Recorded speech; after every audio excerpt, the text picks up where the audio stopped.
नमस्कार विद्यार्थी मित्रों, आमचे YouTube channel science and education corridor यामध्ये आपल्या सर्वांचे स्वागत। BEd CET मार्च 2026 देण्यास जर आपण इच्छुक असाल तर हा व्हिडिओ खास आपल्यासाठी। विद्यार्थी मित्रों, BEd CETच्या प्रश्नपत्रिकेचे स्वरूप, त्याचे गुणवितरण व याशी निगडित असणाऱ्या आपल्या सर्व शंका कुशंका या व्हिडिओमार्फत दूर होणार आहेत। व्हिडिओ सुरू करण्यापूर्वी जर आपण अजूनही चॅनलला सबस्क्राईब केलं नसेल तर कृपया चॅनलला सबस्क्राईब करा, तसेच व्हिडिओ आवडल्यास नक्कीच मित्रपरिवारामध्ये शेअर करा। विद्यार्थी मित्रों, आपल्या BEd CETसाठी आपल्याला एकंदरीत 3 विषय आहेत। पैकी पहिला विषय म्हणजे बुद्धिमत्ता, ज्याला आपण इंटेलिजन्स टेस्ट असं म्हणतो। त्यानंतर सामान्य ज्ञान, जे की आपल्या परिचयाचं आहे, ज्याला आपण जनरल नॉलेज या नावाने ओळखतो। तसेच शिक्षक कल चाचणी, ज्याला आपण टीचर ॲप्टिट्यूड टेस्ट असं म्हणतो। तर हे तिन्ही जे विषय आहेत पैकी 2 विषय आपल्या सामान्यपणे ओळखीचे आहेत, ते म्हणजेच बुद्धिमत्ता तसेच सामान्य ज्ञान। परंतु शिक्षक कल चाचणी, ज्याला आपण टीचर ॲप्टिट्यूड टेस्ट असं म्हणत असतो, हा विषय जरासा आपल्याला निराळा आहे किंवा आपल्या अपरिचित आहे। तर या तिन्ही विषयांचा आपल्याला अभ्यास करणं क्रम पाहत आहे। बुद्धिमत्ता, यातून आपल्याला 40 प्रश्न विचारले जातात। त्यानंतर सामान्य ज्ञान, यावर आधारित 30 प्रश्न। तर शिक्षक कल चाचणी म्हणजेच शिक्षक अभिवर्ती असंही त्याला म्हणतात, तर यातून आपल्याला 30 प्रश्न म्हणजेच 40 अधिक 30 अधिक 30 असे एकूण आपल्याला 100 प्रश्न विचारले जाणार आहेत। प्रत्येक प्रश्न 1 गुणासाठी आहे, म्हणजेच 100 गुणांची आपली BEd CET आहे, जी की मार्च 2026ला होणार आहे। व्हिडिओ आवडत असल्यास नक्कीच लाईक करा। या तिन्ही विषयांची म्हणजेच टॉपिकची आपल्याला तयारी करायची आहे। तर आपण पाहू शकता इथे मेंटल ॲबिलिटी, ज्याला आपण बुद्धिमत्ता मानसिक चाचणी असं म्हणतो, 40 प्रश्न, प्रत्येकी 1 गुण, तसेच 40 गुण त्यासाठी आहेत। सामान्य ज्ञान जनरल नॉलेज 30 प्रश्न विचारले जातील, प्रत्येक प्रश्न 1 गुणासाठी, एकूण 30 प्रश्न म्हणजेच 30 गुणांसाठी हा घटक। त्यानंतर टीचर ॲप्टिट्यूड, ज्याला आपण शिक्षक अभिव्यक्ती शिक्षक कल चाचणी म्हणतो, यासाठी 30 प्रश्न विचारले जातील, प्रत्येक प्रश्न 1 गुणासाठी आहे, तर 30 गुण त्यासाठी आहेत, म्हणजे एकूण 100 प्रश्न 100 गुण। अशा प्रकारे आपल्याला BEd CETचा जो स्वरूप आहे प्रश्नपत्रिकेचा पाहायला मिळते। आपण याचा स्क्रीनशॉट घेऊ शकता, जेणेकरून आपल्याला रेफरन्ससाठी उपयोगी ठरेल। आपल्या BEd CETच्या CET सेलवरती जो ऑफिशियल अभ्यासक्रम आहे तो आपण इथे पाहत आहात। त्यामध्ये कंटेंट्स ऑफ सेक्शन्स, विभाग वाईज काय घटक आपल्याला इथे दिलेले पाहायला मिळतात। पहिला जो घटक आहे मेंटल ॲबिलिटी, आपला हा सिलेबस इंग्रजी माध्यमातून आपल्या CET सेलच्या वेबसाईटवरती अवेलेबल आहे। आपल्याला समजण्यासाठी आपण ह्याला भाषांतरित केले आहे।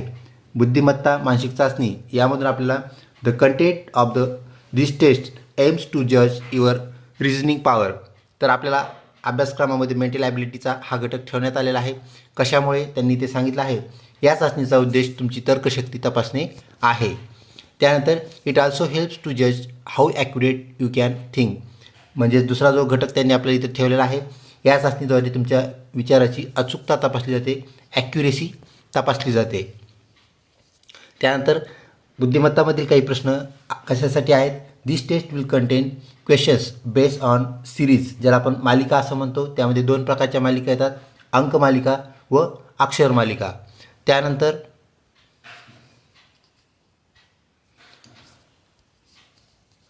शिलॉजिझम, ज्याला आपण म्हणत असतो, म्हणजे तर्कसंगती, यामध्ये कोडिंग आणि डिकोडिंग यावर आधारित प्रश्न आपल्याला विचारले जातील, त्याला आपण सांकेतीकरण विसंकेतीकरण असं म्हणतो। त्यानंतर रिलेशनशिप्समध्ये आपल्याला नातेसंबंध आपल्या परिचयाचे आहेत, यावर आधारित प्रश्न विचारले जातील। ॲनालॉजीज, त्याला आपण सहसंबंध असं म्हणतो। त्यानंतर क्लासिफिकेशन, ज्याला आपण वर्गीकरण, आपल्याला 4 बाबी दिल्या जातात आणि त्यापैकी 3 बाबी कुठल्या तरी घटकानुसार समान असतात, एक वेगळी असते। वेगळी बाब जी आहे ते आपलं वर्गीकरण झालं किंवा विलगीकरण आपण त्याला म्हणूया। त्यानंतर प्रॉब्लेम्स बेस्ड ऑन द डायसवर आधारित, म्हणजेच आपला जो फासा असतो, कोणता फासा, तर तो क्यूब जो आपण सापशिडीसाठी वापरत असतो, त्या क्यूबवर आधारितसुद्धा आपल्याला प्रश्न विचारले जातात। त्यानंतर प्रश्न जे आहेत ते either verbal or non verbal अशा प्रकारात आपल्याला विचारले जातात, म्हणजेच शाब्दिक किंवा अशाब्दिक स्वरूपात। अशाब्दिक म्हणजेच आकृतीच्या स्वरूपात आपल्याला प्रश्न विचारले जातात। हा झाला आपला पहिला घटक। त्यानंतर आपला जो दुसरा घटक आपल्या CET सेलने अभ्यासक्रमासाठी दिला आहे तो आहे जनरल नॉलेज, ज्याला आपण सामान्य ज्ञान असं म्हणतो। तर सामान्य ज्ञानावर आधारित जे प्रश्न आहेत त्यात The aim of this section is to test how well you are acquainted with happenings in the surroundings at local, national, international level, including past events, current affairs including science and technology, history, geography, civics, political science and literature in general.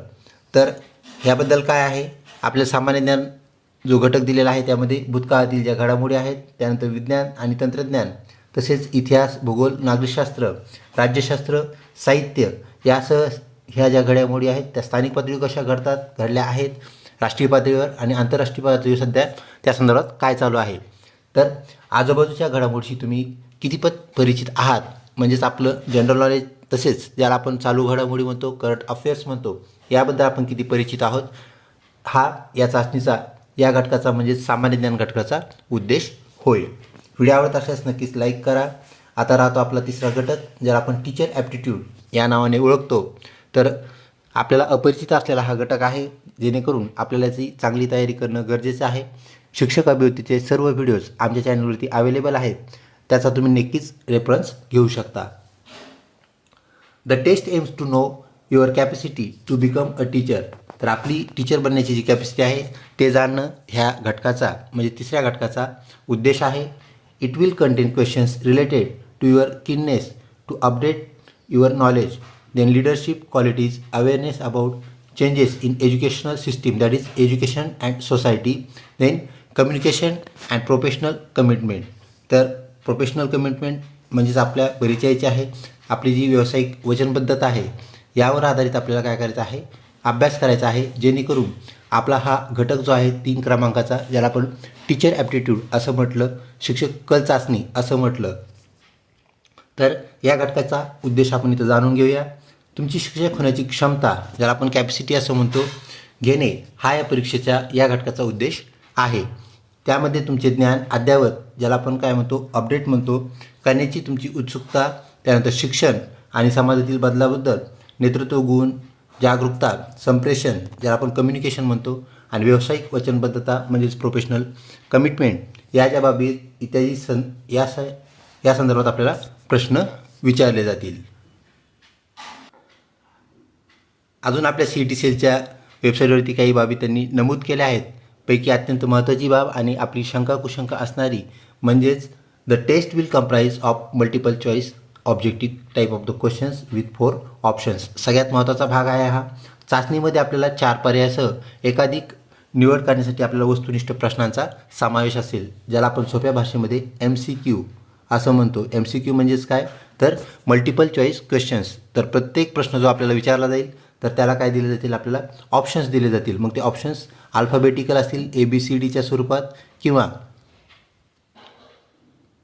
ते जे options आहेत तर ते नंबरच्या स्वरूपात असतील, म्हणजे ABCD किंवा 1 2 3 अशा प्रकारची नंबरिंग आपल्याला पाहायला मिळेल. तर 4 ऑप्शन असतील, ABCD किंवा 1 2 3 4 असे त्याला ऑप्शन्सला क्रमांक किंवा संख्या असतील. आणि हे जे ऑप्शन्स आहेत त्यातून आपल्याला एक करेक्ट ऑप्शन निवडायचं आहे. एकच ऑप्शन हे उत्तर असणार आहे. त्यानंतर there is no negative marking system for this test. तर आपली जी BEd CET आहे यासाठी ऋणात्मक गुणांकन केलं जात नाही, म्हणजेच आपले मार्क काटले जात नाहीत किंवा मार्क कटत नाहीत. ज्या निगेटिव्ह सिस्टीम असणाऱ्या परीक्षा असतात त्यामध्ये आपल्याला मिळालेल्या गुणातून गुण कमी होतात. कशासाठी, तर चुकीच्या उत्तरासाठी. परंतु इथे निगेटिव्ह मार्किंग नाही, हा एक पॉझिटिव्ह पॉईंट आपल्याला BEd CETमध्ये पाहायला मिळतो.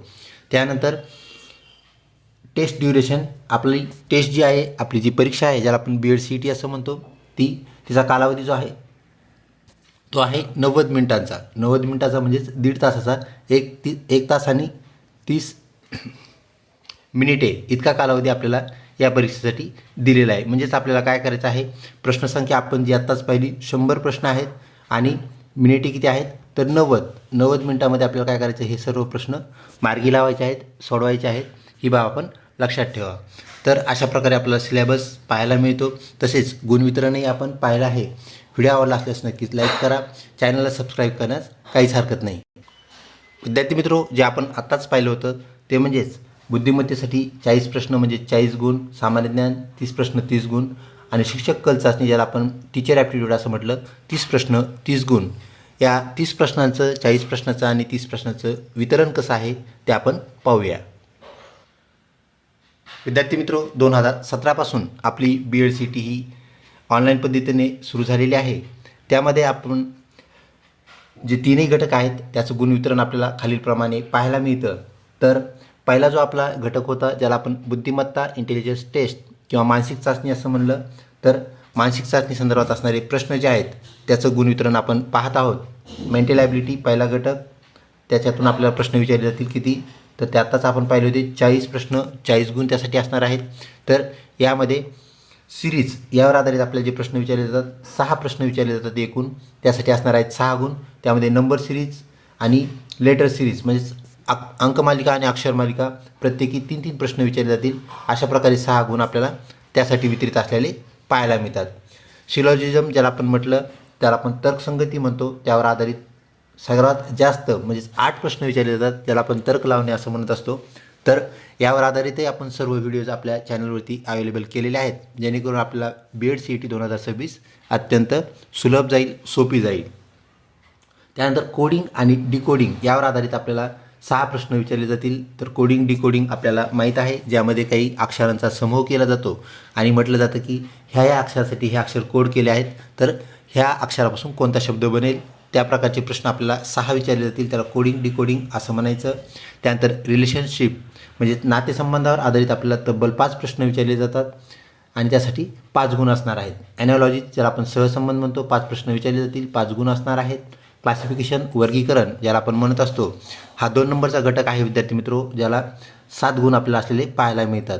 म्हणजेच सगळ्यात जास्त गुण असणारा जो प्रश्न आत्ताचा आपण पाहिला प्रश्न प्रकार त्याला आपण तर्कसंगीत म्हटलं. सिलॉजिझम ज्यासाठी 8 गुण आहेत आणि त्यानंतर 7 गुण असलेला 2 नंबरचा आपल्याला जास्त गुण देणारा जो घटक आहे तो क्लासिफिकेशन हा होय. त्यानंतर प्रॉब्लेम्स बेस ऑन डायस ज्याला आपण फासा म्हणत असतो, फाशावर आधारित प्रश्न, ते आपल्याला 3 प्रश्न या संदर्भात विचारलेले पाहायला मिळतील. म्हणजेच आता गुण आपण पाहू शकता इथे. तर पहिला जो घटक आहे त्याला आपण सिरीज म्हणलं, मालिका 2 प्रकारच्या सिरीज आपल्याला विचारले जातील, त्यासाठी 6 गुण. त्यानंतर तर्कसंगती 8 गुण, म्हणजे 6 आणि 8 झाले 14. कोडिंग डिकोडिंग त्यासाठी परत 6 गुण, 14 आणि 6 झाले 20. आणि त्यानंतर रिलेशनशिपसाठी 5 गुण, तसेच ॲनॉलिझमसाठी 5 गुण, म्हणजेच 20 अधिक 10 30 गुण. क्लासिफिकेशन 7 गुण म्हणजेच 37 आणि प्रॉब्लेम्स बेस ऑन डायस यासाठी 3 गुण, म्हणजेच 37 + 3 झाले 40. अशा प्रकारे 40 गुणांचा आपल्याला पहिला घटक आहे ज्याचं नाव आहे बुद्धिमत्ता. सर्व प्रश्न विद्यार्थी मित्र आपण तयारी केल्यानंतर एकही प्रश्न आपला सुटणार नाही आणि चुकणारही नाही, ही बाब आपण लक्षात घ्या. त्यानंतर आहे सामान्य ज्ञान ज्याला आपण जनरल नॉलेज असं म्हणतो. आता यामधून आपल्याला कसे प्रश्न विचारले जातील, तर स्थानिक पातळीवरील म्हणजेच तुमच्या जिल्हा पातळीवर किंवा राज्य पातळीवर जे प्रश्न आहेत, तर 3 प्रश्न यातून तुम्हाला या घटकातून विचारले जातील. एखादा विशिष्ट जिल्हा, त्याचं वैशिष्ट्य काय किंवा तो जिल्हा कशासाठी प्रसिद्ध आहे किंवा राज्यातील ज्या बाबी आहेत त्यावर आधारित आपल्याला प्रश्न विचारले जातील 3 प्रश्न. त्यानंतर राष्ट्रीय पातळीवरील, देश पातळीवरील भूगोल असेल, इतिहास असेल किंवा ज्या घडामोडी घडत आहेत त्या आधारात आपल्याला 4 प्रश्न विचारले जातील. म्हणजे एकूण 7 प्रश्न आपल्याला ह्या राष्ट्रीय आणि स्थानिक पातळी ज्याला आपण राज्य पातळी असं म्हणूया त्यावर आधारित विचारलेले पाहायला मिळतात. त्यानंतर आंतरराष्ट्रीय पातळीवरील ज्या घडामोडी आहेत तर त्या संदर्भात आपल्याला 3 प्रश्न विचारले जातात.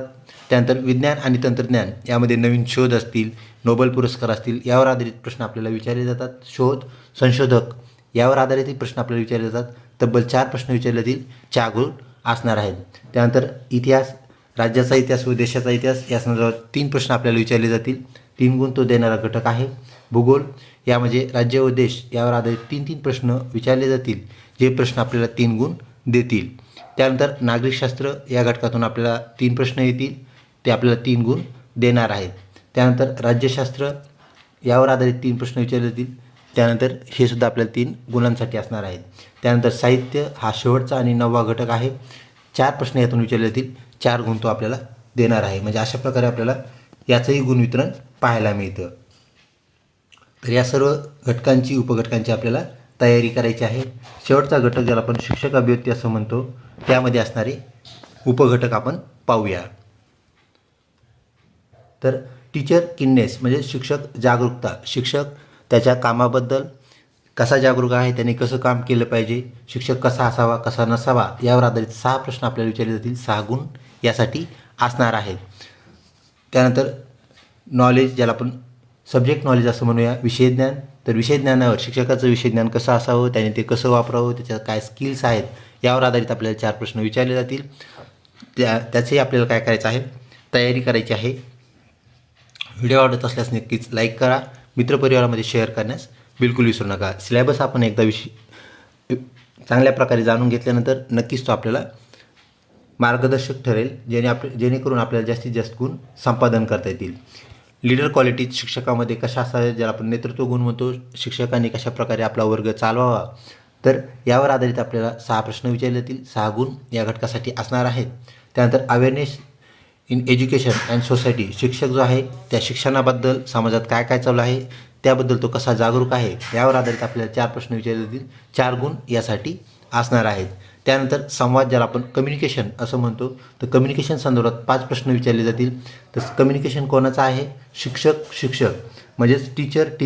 त्यानंतर टीचर आणि HM मुख्याध्यापक यांचं कम्युनिकेशन कसं असावं. त्यानंतर टीचर आणि स्टुडंट यांचं कम्युनिकेशन कसं असावं. त्यानंतर टीचर अँड पॅरेंट्स म्हणजेच शिक्षक आणि पालक यांच्यामध्ये संवाद कसा असावा. या सगळा जो संवाद आहे विद्यार्थी मित्रो, तर यावर आधारित आपल्याला प्रश्न विचारले जातील. त्यामुळेच याला नाव दिलं आहे टीचर्स कम्युनिकेशन किंवा शिक्षक संवाद. तर त्याने कसा संवाद साधावा, रागावर कसं नियंत्रण ठेवावं, लोकांशी कसं वागावं, यावर आधारित तब्बल 5 प्रश्न विचारले जातील, ज्याचे आपल्याला व्यवस्थितपणे ऑप्शन निवडून, ऑब्जेक्टिव्ह प्रश्नामधून ऑप्शन निवडून आपल्याला उत्तरे द्यायची आहेत. त्यानंतर सगळ्यात शेवटचा घटक आणि अत्यंत महत्त्वाचा घटक कमिटमेंट, म्हणजे शिक्षकाची त्याच्या कार्याबद्दल, शिक्षणाबद्दल असणारी जी वचनबद्धता आहे, शिक्षक कसा असावा, त्याचे जे ड्युटीज आहेत, कर्तव्य आहेत, त्यानंतर समाजाशी निगडीत त्याची जी बांधिलकी आहे, यावर आधारित आपल्याला प्रश्न विचारले जातील. असे एकूण 30 प्रश्न विचारले जातील आणि आपल्याला 30 गुणांसाठी या प्रश्नाला न्याय द्यायचा आहे.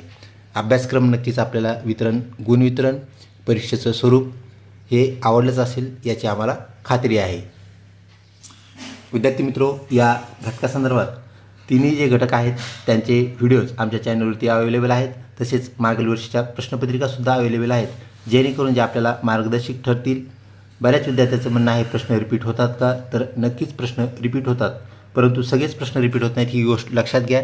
जे प्रश्न आपल्याला नक्कीच मार्गदर्शक ठरतील, तर त्याप्रमाणे आपण तयारी करायची आहे. आणि हा जो साचा आहे, प्रश्नपत्रिकेचं स्वरूप आहे, हे जे स्वरूप आहे आपल्याला मार्गदर्शक ठरणार आहे.